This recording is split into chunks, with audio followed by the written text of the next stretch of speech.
भाजप सरकारने दिलेल्या आश्वासनांची पूर्तता झालीच पाहिजे। ठिबक सिंचनचं अनुदान मिळालंच पाहिजे। सौर पंप मिळालंच पाहिजे।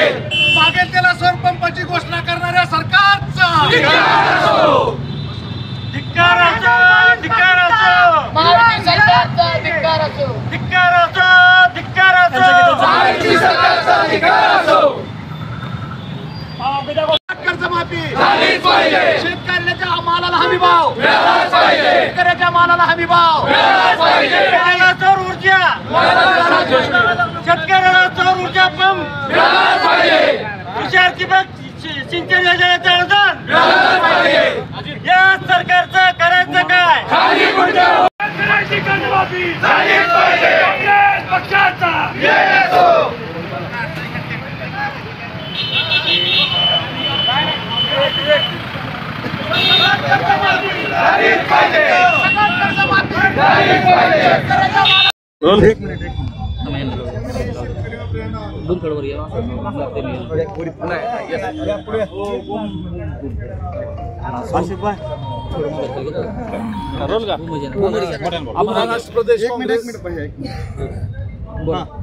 महाराष्ट्र प्रदेश काँग्रेस कमिटीचे आदेशानुसार हर्षवर्धनजी सपकाळ प्रदेशाध्यक्षांच्या सूचनेनुसार आदरणीय माजी मंत्री अमित भैयाजी देशमुख यांच्या सूचनेनुसार आज महाराष्ट्रभर आणि धाराशिव जिल्ह्यामध्ये जिल्हा काँग्रेस कमिटी आणि सर्व तालुका काँग्रेस कमिटीच्या वतीनं या ठिकाणी शेतकऱ्यांच्या विविध मागण्यांसाठी हा ट्रॅक्टर रॅली मोर्चा या ठिकाणी जिल्हाधिकारी कार्यालयावर काढलेला आहे।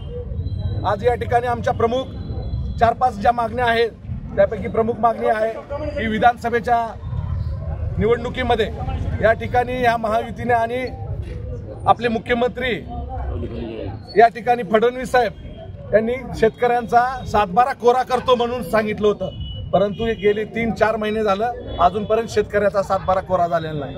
मागल त्याला सौर पंप देतो म्हणाले, प्रत्येक शेतकऱ्यांनी 40,000 रुपये प्रमाणे या ठिकाणी सौर पंपाची मागणी केलेली आहे, परंतु या ठिकाणी आज अद्यापर्यंत सौर पंप मिळालेला आहे। सोयाबीनचा हमी भावाचा तसाच प्रश्न आहे। या ठिकाणी रोजगार हमी योजनेची कामं अद्यापर्यंत चालू नाहीत। आज उन्हाळा या ठिकाणी येऊन पडलेला आहे, परंतु आज शेतकऱ्यांच्या हाताला काम नाहीये, परंतु या ठिकाणी रोजगार हमी योजना या ठिकाणी चालू कार्यान्वित नाहीये।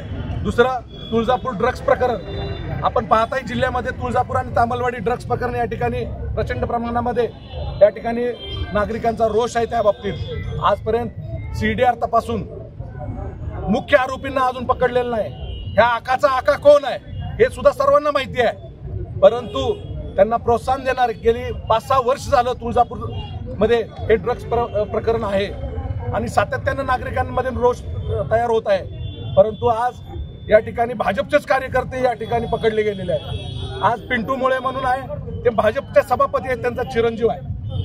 या ठिकाणी जी अनेक आरोपी पकडले गेलेले आहेत हे भाजपचे संबंधित आहेत। आपण फोटोद्वारे आणि त्यांचे जर मागचे फोटो काढले तर सगळ्यांना समजेल हे कुणाचे कार्यकर्ते आहेत आणि कुणाच्या जवळचे कार्यकर्ते आहेत। संपूर्ण शहराला 700-800 तरुणाला ह्या ड्रग्स प्रकरणामध्ये आरी गेलेला आहे। तर आमची विनंती आहे, कुठल्याही पक्षाचा असू द्या आणि कुठल्या स्तराचा माणूस असू द्या, या CDRच्या तपासणीद्वारे त्यांना अटक करणं गरजेचं आहे, जेणेकरून पुढं या जिल्ह्यामध्ये त्या ड्रग्समध्ये पुढं वावर होणार नाही।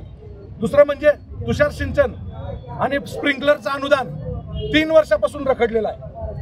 अशा या आमच्या प्रमुख मागण्या आहेत। तर हेच कृषी विभागातर्फे जी काही अनुदान वाटप होणारं बी बियाणं असेल, औषधं असतील, ती शेतकऱ्यांच्या ठिकाणी जे अनुदान मिळणार आहे किंवा जी बी बियाणं मिळणार आहे, ड्रिपचं अनुदान असेल ते डायरेक्ट शेतकऱ्यांच्या खात्यावर जमा व्हावं ही आमची मागणी आहे। आणि दुसरं, महायुती सरकारनं या नंबर प्लेटच्या माध्यमातून वाहनधारकांना दिलासा देणं गरजेचं आहे। आज आपण बघतोय बाकीच्या राज्यामध्ये एक रेट नंबर प्लेटसाठी आणि दुसऱ्या राज्यामध्ये महाराष्ट्रामध्ये तिप्पट रेट, हे वाहनधारकाची लूट करण्याचं काम हे महायुती सरकारनं केलेलं आहे।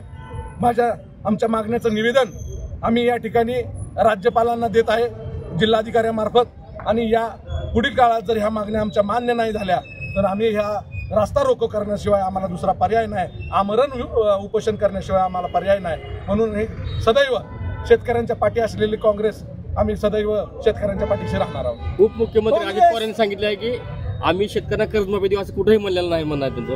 फडणवीस साहेबांनी तर सांगितलंय की आज अजितदादा म्हणत नाहीये, पण आज फडणवीसांनी वचननाम्यामध्ये जर तुम्ही पाहिलं तर फडणवीसांच्या पहिल्या वचननाम्यामध्ये पहिलं आश्वासन जर असेल तर कर्जमाफी आणि शेतकऱ्यांचा 7/12 कोरा केला जाईल. ड्रग्ज मध्ये आकाचा आका कोण आहे हे आपल्या सगळ्यांना कोण आहे? माहिती आहे. आज जे काय कोण प्रोत्साहन देत आहे